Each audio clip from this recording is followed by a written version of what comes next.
আমি ঘরের লক্ষ্মী বউ নই, তাই আমি সকাল 7:30টায় উঠি। হ্যাঁ, সকাল 5টায়ও সময়ে উঠেছিলাম, ভোর 5টায়, যেখানে আমার মেয়ের হাগিস পাল্টিয়ে, মেয়েকে দুধ খাইয়ে, আবার তাকে ঘুম পাড়িয়ে তার সাথেই আমি আবার ঘুমিয়ে পড়েছিলাম। তো এখন আমি 7:30টায় উঠেছি। 7:30টায় উঠে সমস্ত ঘরের বাসি কাজ সেরে নেব তাড়াতাড়ি করে, কারণ আমার মেয়ে কী বলতো, যতক্ষণ আমি তার পাশে ঘুমাবো ততক্ষণ সে ঘুমাবে, আর যেই আমি একবার উঠে পড়বো তো সেও 10-15 মিনিটের মধ্যে সেও উঠে পড়বে। তো এখানে আমি তাড়াতাড়ি করে ঝাঁট দিয়ে দিচ্ছি, কিন্তু ওদিকে কিন্তু আমার মেয়ে ঘর থেকে ডাক দিতে শুরু করে দিয়েছে মা মা বলে। আমি উপর থেকে শুনতে পাচ্ছি, কিন্তু আমি এখনও আমার মেয়ের কাছে যাইনি। ও যেহেতু কাঁদছে না, তাই জন্য আমি আর নিচে যাইনি, কারণ ও অনেক সময় ঘুম থেকে উঠে আমায় যদি না দেখতে পায় তখন খুব কান্নাকাটি করে, তখন আমি গিয়ে আনি। কিন্তু আজ যেহেতু ও কাঁদছে না, যেহেতু ও শুধু মা মা করে ডাকছে, তো ভাবলাম থাক, আগে তাড়াতাড়ি করে আমি ঘরের ঝাড়টা দিয়ে দিই। এটা কিন্তু আমি উপরে এসেছি ঘরে ঝাড় দিতে, এখনও নিচে ঘরের ঝাড় দেওয়া বাকি আছে। উপরে ঘর ঝাড় দিয়ে ঘর মুছে টুছে আমি একেবারে নিচে যাব, নিচে গিয়ে ঘর ঝাড় দিয়ে আবার ঘরটা মুছে নেব। আর শুধু বড় ঘর করলেই হয় না, সেই ঘরগুলোকে মেনটেন রাখতেও কিন্তু অনেক পরিশ্রম লাগে।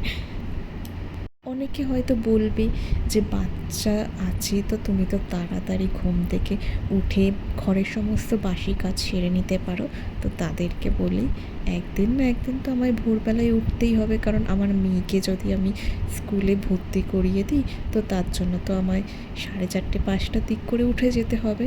তো যতদিন না ভর্তি করাচ্ছি ততদিন আমার মেয়েও ঘুমাক, তার সাথে তার মাও ঘুমাক।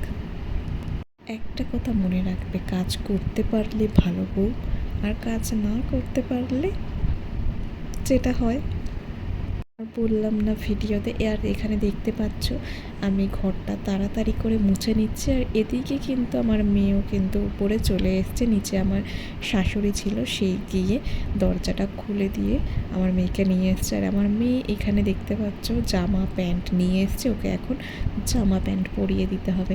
আমার মেয়ের এখন থেকে এত শখ নতুন নতুন জামা পরার, মানে ওকে না আমি লুকিয়ে লুকিয়ে জামা বের করতে হয়, লুকিয়ে লুকিয়ে জামা গোছাতে হয়, কারণ কোনো একটা জামাও যদি দেখে নেয় তো সেটা ওকে পরাতেই হবে। আর এখানে দেখতে পাচ্ছ আমি ফোনটা রেখেছি, আর আমার মেয়ে ওই ফোনটা ধরবে বলে কি কাণ্ড করছে। তো আমি এদিকে ঘর মুছে ওকে বললাম যা তুই নিচে যা, আমি ঘরটা মুছে নিই তাড়াতাড়ি করে। ঘরটর মুছে চান টান করে নিয়ে কিন্তু আমি রান্নাঘরে চলে এসেছি প্রথমেই ভাত বসাতে, কারণ হাজব্যান্ড আমার কাজে যাবে, তাই জন্য আমি ভাতটা বসিয়ে নেব, আর তার সাথে মেয়ের খাবারটাও করে নেব, কারণ খাবারটা হওয়ার পর ঠান্ডা হতে টাইম লাগবে, কারণ মেয়েকেও খাওয়াতে হবে, মেয়ে তো অনেকক্ষণ আগেই উঠে গেছে তাই না। তো এখানে দেখতে পাচ্ছ আমি চাল নিচ্ছি, তো চাল নিতে নিতে হঠাৎ করে মনে পড়লো যে আরে চালটা তো ভাজানো নেই, তো আবার আমি চালটা তুলে নিলাম।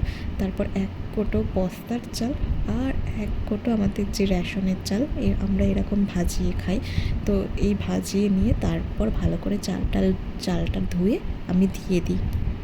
এখনও কিন্তু আমার পুজো দেওয়া বাকি আছে, কিন্তু পুজো দেওয়ার আগে ভাবলাম যে এইগুলো করা খুব দরকার, ভাতটা বসিয়ে দিই। আর সবথেকে মেন জিনিস হচ্ছে আমার মেয়ের খাবারটা করা, কারণ টাইম মতো মেয়ের খাবারটা ঠান্ডা করাতে হবে, আর টাইম মতো কিন্তু খাওয়াতে হবে। আমি এই দিকে কিন্তু খুব খেয়াল রাখি বলতে পারো, যে টাইম মতো। আর মেয়েদের, আমার বাচ্চাটার না মানে খিদে পেলেও বলবে না যে খিদে পেয়েছে, একদম মানে কান্না শুরু করে দেবে এরকম বলতে পারো। তো তাই জন্য আমি ওকে তাড়াতাড়ি করে খাইয়ে দিই। তো ভাবলাম আজকের রাগি করব। তো এখানে আমি 7-8 চামচ রাগি নিয়ে নিচ্ছি, রাগিটাকে হালকা রোস্ট করে নিয়ে ওতে জল ঢেলে দেবো। আর এতে আমি 2-3টে মিছরি দিয়ে দিয়েছিলাম, তাল মিছরি। আর এটা কিন্তু আমি ঠান্ডা করে, কলা আছে কলাটা ম্যাশড করে ওকে আমি খাওয়াবো। বাচ্চাদের রাগি খাওয়ানো কিন্তু খুবই ভালো, রাগিতে প্রচুর পরিমাণে আয়রন, ক্যালসিয়াম, প্রোটিন আছে, তাই আমি আমার মেয়েকে কিন্তু 2-3 দিন ছাড়া ছাড়া ওকে কিন্তু খাওয়াই বলতে পারো। ওকে আমি 9টার মধ্যেই কিন্তু ব্রেকফাস্টটা করিয়ে দিই, তারপরে আমি আমার রান্নাটা শুরু করি, কারণ রান্নার মাঝখানে আমি ওকে খাওয়াতে পারি না। তো এদিকে আমি চাটাও করে নিচ্ছি। চা আমরা বেশি করে করে নিয়ে কিন্তু এরকম ফ্লাস্কে আমরা ঢেলে রাখি, কারণ বারবার গরম করতে তো ভালো লাগে না। কিন্তু 12টা বাজে আমার মেয়ের চান হয়ে গেছে, ও নিচে চলে গেছে। এদিকে রোদ্দুর উঠেছে বলে দেখতে পাচ্ছ উঠোনে সব কিছু দিয়ে রেখে দিয়েছে। আর এখানে আমি মাছ ভাজছি, এই মাছ ভাজবো, এর ঝাল করব। তো চলো আজকের মতো ভিডিও এখানেই শেষ করছি, টাটা।